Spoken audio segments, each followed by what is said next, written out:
Place the lord.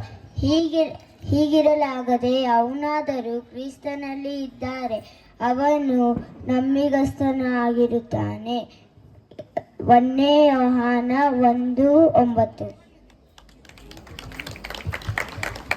Praise the Lord. Today, 2 Corinthians chapter 5 verses 17. Therefore, if any man be in Christ, he is a new creature. All things are passed away.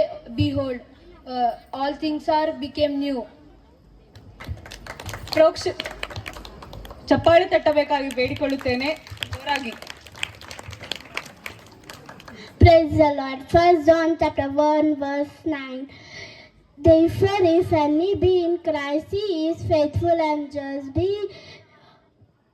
If we confess our sins and declare, he is just and faithful. Praise the Lord. ನಮ್ಮ ಪಾಪಗಳನ್ನು ಒಪ್ಪಿಕೊಂಡು ಅರಿಕೆ ಮಾಡಿದರೆ ಆತನು ನಂಬಿಗಸ್ತನಾಗಿರುವುದರಿಂದ ನಮ್ಮ ಪಾಪಗಳನ್ನು ಕ್ಷಮಿಸಿಬಿಟ್ಟು ಸಕಲ ಅನೀತಿಯನ್ನು ಪರಿಹರಿಸಿ ನಮ್ಮನ್ನು శుద్ధి ಮಾಡುವನು. 1 ಯೋಹಾನ 1:9. దేశంలో జరిగిన యథార్థ సంఘటన ఒక సూర్యకిరణంలా మన హృదయాలను వెలిగించే కథ ఇది. అది ఒక అందమైన పల్లెటూరు, చుట్టూ పచ్చటి కొండలు, మధ్యలో చిన్నపాటి ఇల్లు, జనాలతో కళకళలాడుతోంది. ఆ పల్లె మధ్యలో ఒక చెట్టు కింద మన రక్షకుడు యేసు క్రీస్తు కూర్చుని బోధిస్తున్నాడు. ఆయన ముఖంలో నిండు శాంతి, మాటల్లో అపారమైన ప్రేమ. ప్రజలందరూ ఆయన్ని చుట్టుముట్టి కనులు రెప్పవేయకుండా వింటున్నారు. ఆ ప్రశాంతమైన వాతావరణంలో అందరి హృదయాలు కొత్త జ్ఞానంతో నిండిపోతున్నాయి. అంతలో గుంపులోంచి ఒక ధర్మశాస్త్ర పండితుడు వినయంగా ముందుకు వచ్చాడు. అతని చూపుల్లో తెలివితేటలు, మాటల్లో గంభీరత. అతని యేసును చూసి, బోధకుడా, నిత్య జీవాన్ని పొందాలంటే నేను ఏం చేయాలి అని సూటిగా ప్రశ్నించాడు. ప్రజలందరూ నిశ్శబ్దంగా అతని వైపు, యేసు వైపు చూస్తున్నారు. యేసు చిరునవ్వుతో, దేవుడిని నీ పూర్ణ హృదయంతో ప్రేమించు, నీ పొరుగువానిని నీవలే ప్రేమించుము అని జవాబిచ్చాడు. ఇది విన్న పండితుడు కాస్త తటపటాయించాడు. తల గోకుకుంటూ, సరే, కాని నా పొరుగువాడు అంటే ఎవరు అని అడిగాడు. ఆ ప్రశ్న మన అందరి ప్రశ్నే. అప్పుడు యేసు ఆ ప్రశ్నకి జవాబుగా ఈ కథను చెప్పడం మొదలుపెట్టాడు. యెరూషలేము నుండి యెరికోకు వెళ్లే మార్గం అది. దట్టమైన ఎడారి దారి. ఆ దారిలో ఒక ప్రయాణికుడు ఒంటరిగా నడుస్తున్నాడు. అతను తన లోకంలో తాను ఉన్నాడు. కాని అకస్మాత్తుగా రాళ్ల వెనుక నుండి క్రూరమైన దొంగలు దూకి అతనిపై దాడి చేశారు. వారు అతన్ని నిర్దాక్షిణంగా కొట్టి అతని దగ్గర ఉన్నదంతా లాక్కున్నారు.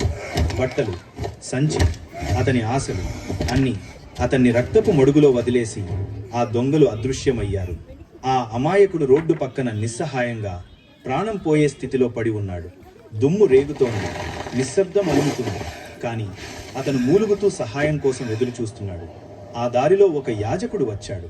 పవిత్రమైన బట్టలు, చేతిలో పవిత్రమైన గ్రంథాలు. కానీ అతను ఆ వ్యక్తిని చూశాడు.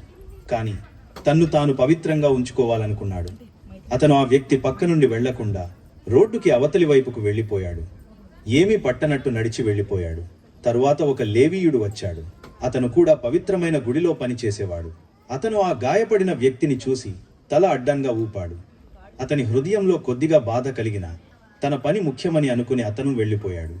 మనిషిని చూసి కూడా పట్టించుకోని ఆ యాజకుడు, లేవీయుడు మన హృదయాలను ఒక నిట్టూర్పుతో నింపారు. కాని కథ ఇక్కడితో అయిపోలేదు. అప్పుడు ఒక సమరీయుడు వచ్చాడు. యూదుల దృష్టిలో సమరీయులు అంటే అంటరానివారు. కాని ఈ సమరీయుడు భిన్నం. అతను తన గాడిద మీద వస్తున్నాడు. అతని ముఖంలో ఎంతో దయ ఉంది. అతను ఆ గాయపడిన వ్యక్తిని చూశాడు. అతని కళ్ళు కరుణతో నిండిపోయాయి. ఎలాంటి భయం లేదు, ఎలాంటి సందేహం లేదు. అతను వెంటనే గాడిద దిగి ఆ వ్యక్తి పక్కన మోకాళ్లపై కూర్చున్నాడు. అతని గాయాలను శుభ్రం చేయడానికి నూనె, ద్రాక్షారసాన్ని పోశాడు. తరువాత తన బట్టల ముక్కలతో కట్టుకట్టి ఆ గాయపడిన వ్యక్తిని చాలా జాగ్రత్తగా తన గాడిద మీద ఎక్కించాడు. ఆ సమరీయుడు ఆ వ్యక్తిని తన గాడిద మీద ఎక్కించుకుని మెల్లగా నడిచి దగ్గరలోని ఒక సత్రానికి చేరుకున్నాడు. ఆ వ్యక్తిని ఎంత జాగ్రత్తగా చూసుకున్నాడో చూడండి. నిజమైన పొరుగువాడు అంటే ఇదే కదా. సత్రంలోకి వెళ్ళాక ఆ సమరీయుడు ఆ వ్యక్తిని ఒక మంచం మీద పడుకోబెట్టాడు. సత్రం యజమానిని పిలిచి, దయచేసి ఇతన్ని జాగ్రత్తగా చూసుకో అని బ్రతిమాలాడు. తన దగ్గర ఉన్న 2 వెండి నాణాలను అతనికిచ్చి, ఇతనికి ఇంకా డబ్బు అవసరమైతే నేను తిరిగి వచ్చినప్పుడు ఇస్తాను అని చెప్పాడు.